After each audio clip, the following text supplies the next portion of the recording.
4 hours of game time for the first playthrough is pretty bad. And I gotta be real with you, that's the only thing that holds up the $60 price tag for this game. Wait until it goes on sale. It's a good game. But guys, there's just one campaign. Yes, there's multiple difficulty modes, but it's one campaign, and your first playthrough, if you know what you're doing, if you've got a pulse inside your body, it is probably the shortest running Resident Evil game. That is with the story and the cutscenes to it as well. Oh my god! No, it's not worth 60. It's not worth 60. It's not worth 50. It's not even worth 40. It's maybe 30 max. But I feel like a lot of people are going to find it overpriced for how much it has to it, because it isn't a whole ton. It's not what you're used to from a $60 experience in terms of its amount of content. I gotta say, the overall experience was kind of lackluster. First of all, this game ain't scary. Oh my god! Wow, I am actually genuinely disappointed with this game. So again, it's a missed opportunity, and I guess in closing thoughts, RE3 Remake is a fine game, but when it drops down to $30 is when you should fucking pick it up. Not for a full 60, because for a full 60, you're getting a 4-hour campaign. Yes, it's replayable. You can finish it under 2 hours for the S rank, fine. You can play it on a harder difficulty, fine. There's even a shop after you beat it where you can buy infinite ammo and stuff, and that's fine.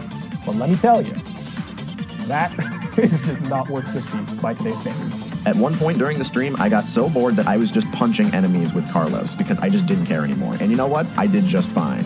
By no means is it a bad game, but I feel like most fans are going to be disappointed by it, and I feel coming into it, if you're not already a Resident Evil fan, there's going to be a lot of things you take issue with. But for me, when I was playing through it, it sort of tricked me into liking it for a long time because it looks gorgeous. The presentation is amazing. The feel of combat, the feel of the characters themselves are awesome. But I just couldn't get away from a bunch of these points that we're going to talk about today that just, for me, drag it down and make it a bit of a disappointment as a whole. So did the game live up to my expectations? No, not really. It's Resident Evil 3. It's a 4. It's a 4 out of 10. Yeah, I dropped you a fucking score. Literally just for that last remark about human greed at the end.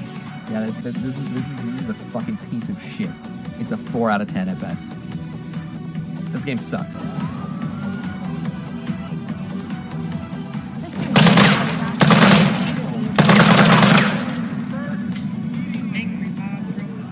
You done fucked it up! What went so wrong?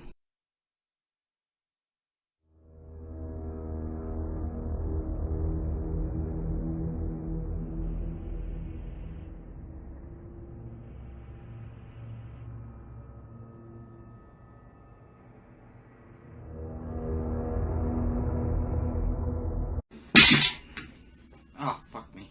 Welcome back, ladies and gentlemen, to my Resident Evil 3 Remake review. Now let's make this part quick. Now, let's cover one of the most controversial parts of the game. Hopefully this will be short. Probably the shortest in this series. Besides, I've got a message at the end of this, so it works out for both of us. The runtime of this game seems to be the biggest problems for most people. Is that a valid criticism? Better question, is the length of the game a factor in it being a good or bad game? Well, it depends on the game. If it's a game heavy on action and cinematic storytelling, it usually gets a pass because of its tight pace and high energy. Think of this as short but well paced. I'd say too long is actually more of a problem, for me personally. I doubt you'll find someone who's finished Persona 5. Sure, there are some, but not many. Or at least most of them that started the game didn't finish it.